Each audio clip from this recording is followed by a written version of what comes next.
Alors qu'Enfoiré un jour, toujours, le spectacle annuel de la troupe au profit des Restos du Cœur, est diffusé le vendredi 3 mars 2023, Karine Viard a accordé une interview à Télé Loisirs. Un entretien durant lequel l'actrice nous a expliqué pourquoi elle ne souhaitait pas y prendre part. Si est-il le vendredi 3 mars 2023 que TF1 diffuse Enfoiré un jour, toujours, le grand concert annuel de la troupe au profit des Restos du Cœur, enregistré en janvier à la Altony Garnier de Lyon. Ce spectacle représente l'occasion de voir réunies sur scène de nombreuses personnalités interprétant tubes du moment et chansons intemporelles dans des costumes parfois difficiles à porter, comme l'avait confié Isabelle Nanty. Si est-il d'ailleurs parce qu'elle avait un petit malaise avec les déguisements que la chanteuse Catherine Lara a préféré quitter la troupe il y a déjà quelques années déjà. 5 nouvelles recrues pour les Enfoirés. Heureusement, costume ridicule ou non, certains artistes ne manqueraient ce grand rendez-vous pour rien au monde.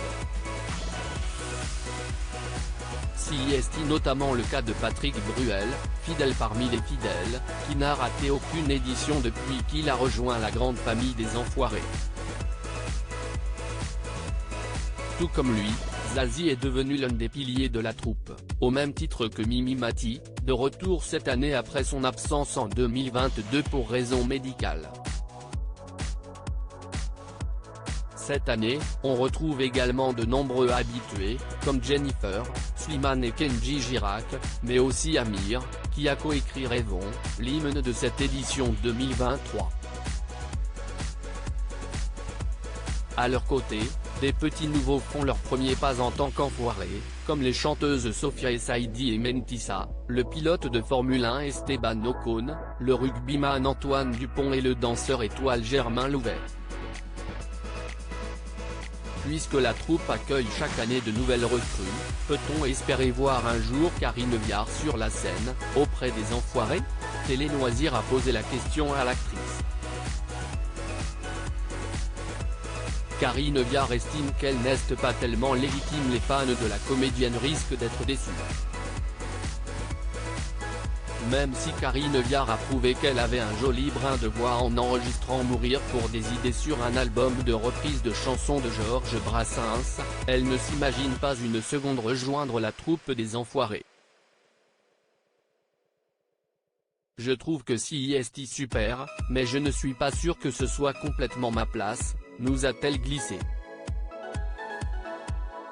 Je trouve la cause évidemment très noble et j'applaudis des deux mains tout ce qui est fait, mais si est une chose de chanter sur un disque et scène est une autre d'arriver d'un seul coup sur une scène, entourée de pointures qui ont l'habitude, même si l'aventure est très amusante.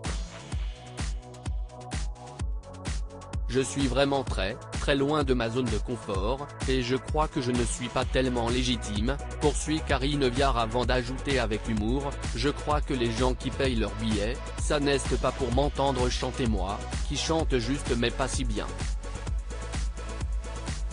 Je pense qu'ils ont plus envie de voir Amel Bent, Zazie ou Pascal Obispo. Pas sûr que les admirateurs de Karine Viard partagent son avis. À lire aussi les Enfoirés 2023, les artistes sont-ils payés pour les concerts?